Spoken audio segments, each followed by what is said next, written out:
सो 11th class ये कुछ text book के एक्सट्रैक्ट हैं, इनको मैं समझा रही हूँ। तो ये जो एक्सट्रैक्ट है ये फर्स्ट लेसन से लिया गया हॉर्नबिल का। People said that she had once been young and pretty and even had a husband, but that was hard to believe.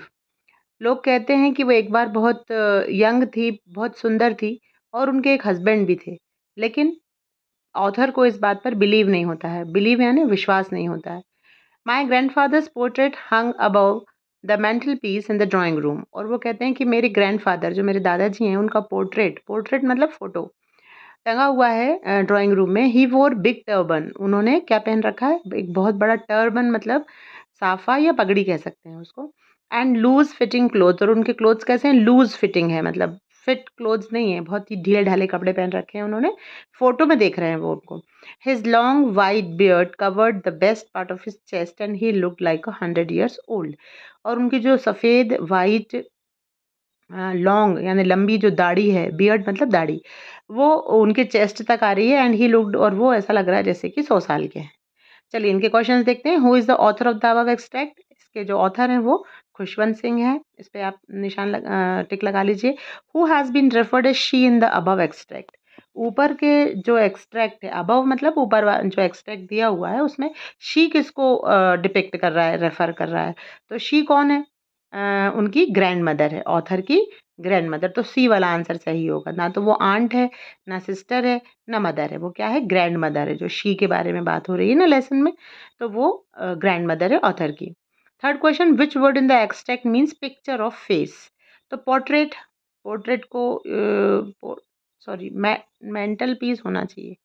हाँ, mental peace in the drawing room, इसको या portrait भी अगर आप लगाओगे तो ये भी सही है और मेंटल पीस भी सही है। फोर्थ है, according to the extract how did the grandfather look in his portrait? कैसे, कैसे लग रहे हैं, मतलब वो कितने ओल्ड लग रहे हैं? तो 100 years ओल्ड लग रहे हैं। Which of the following has not been depicted in the portrait? किसके बारे में पोर्ट्रेट में बात नहीं हुई है? उनके बियर्ड के बारे में हुई है, टर्बन के बारे में हुई है, क्लोथ्स के बारे में, लेकिन उनके ऑर्नामेंट्स के बारे में, ऑर्नामेंट्स मतलब गहने। तो उन्होंने कोई भी, वो तो क्योंकि ग्रैंडफादर हैं तो वो तो गहने पहनेंगे नहीं, तो गहने की इसमें कोई बात नहीं हो रही है। तो ये आपका एक्सट्रैक्ट 2 कंप्लीट होता है। अब ये एक और एक्सट्रैक्ट है। In July 1976 my wife Mary son Jonathan 6, daughter Suzanne 7 and I set sailed from Plymouth, England to duplicate the world voyage made 200 years earlier by Captain James Cook. For the longest time, Mary and I, a 37-year-old businessman, had dreamt of sailing in the wake of the famous explorer, and for the past 16 years, we had spent all our leisure time honing our seafaring skills in British waters. Our boat Wave Walker, a 23-meter, 30-ton wooden hulled beauty, had been professionally built, and we had spent months fitting it out and testing it in the roughest weather we could find. The first leg of our planned 3 year, 10500 kilometer journey passed pleasantly as we sailed down the west coast of Africa to Cape Town.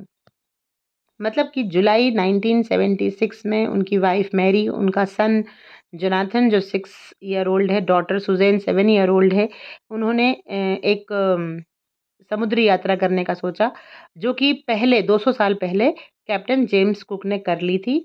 Mary और आई मतलब author खुद हैं, और वो 37 year old के businessman है। ये question आएगा कि ऑक्यूपेशन क्या था उनका, तो वो बिजनेसमैन है और उन्होंने ये सपना देखा था कि वो ये समुद्री यात्रा करेंगे।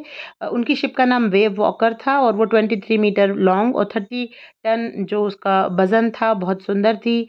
और उन्होंने बहुत सारी प्रैक्टिस की थी उसको, रफेस्ट वेदर मतलब बहुत ही खतरनाक मौसम में भी उन्होंने उसको समुद्र में उतार कर टेस्टिंग की थी, और उन्होंने देखा था कि ये जो बोट है, जो वेव वॉकर है, वो उनको बहुत ही सही तरीके से पूरी जर्नी कंप्लीट करवा देगी, लेकिन ऐसा नहीं हो पाता है। लेसन में आगे हमने देखा था कि उनको बहुत प्रॉब्लम्स आती हैं। तो अभी हमारा जो पैराग्राफ है वो इतना ही है। तो what was the occupation of the writer? तो ऑक्यूपेशन मतलब पेशा, क्या था राइटर का पेशा? He was a businessman. तो ये इसका ए वाला जो है वो करेक्ट आंसर है, बिजनेसमैन। एक और इसमें जो शब्द आया है सी फेयरिंग, इसका मतलब होता है regular travelling by sea. What third वाला question, what was the name of their boat, तो उनके बोट का क्या नाम था, उनके बोट का नाम था wave walker. Which of these is similar in meaning to leisure, leisure का मतलब क्या होता है, लीजर का मतलब होता है free time. 200 years ago around the world voyage was made by captain James cook, ये सेंटेंस सही है गलत है, तो ये सेंटेंस जो है वो सही है, तो ट्रू लगाएंगे इसमें। चलिए, extract from poetry hornbill, hornbill का ये द फोटोग्राफ का एक्सट्रैक्ट है। The cardboard shows me how it was when the two girl cousins went paddling, each one holding one of my mother's hands, and she the big girl some 12 years or so. All three stood still to smile through their hair at the uncle with the camera, a sweet face, my mother's, that was before I was born, and the sea which appears to have charged the less, washed their terribly transient feet. मतलब कि जो poets हैं वो देख रही हैं कि उन्होंने वो कार्डबोर्ड में किस तरह से उनकी दो कज़िन डॉली और बेटी हैं, वो उनकी मम्मी का हाथ पकड़े हुए हैं।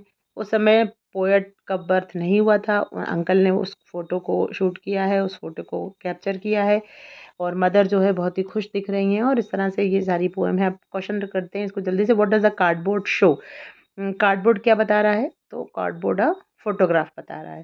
Second, who was not present at the beach, कौन वहाँ पर प्रेजेंट नहीं है, तो पोएटेस वहाँ पर प्रेजेंट नहीं है, ठीक है ना।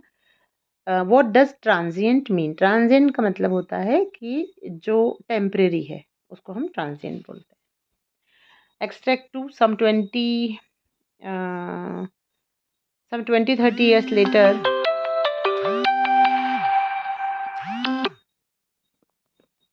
some 20-30 years later, she laughed at the snapshot. See Betty and Dolly, she'd say, and look how they dressed us for the beach. The sea holiday was her past, mine was her laughter. Both wry with the labored ease of loss. Who are Betty and Dolly? ये question है, तो author की cousin है वो। Which word in the extract has been use to mean favourite, favourite का मतलब होता है WRY, wry. Which poetic device has been used in laboured ease of loss, laboured ease of loss में कौन सा पोएटिक डिवाइस हुआ है, तो ऑक्सीमोरोन यूज हुआ है। जब भी दो ऑपोजिट आइडियाज़ मिलते हैं तो उनको उनको ऑक्सीमोरोन पोएटिक डिवाइस कहा जाता है। और इस तरह से ये वाला आपका पोएम के एक्सट्रैक्ट के क्वेश्चन आंसर्स भी ख़त्म हो रहे हैं।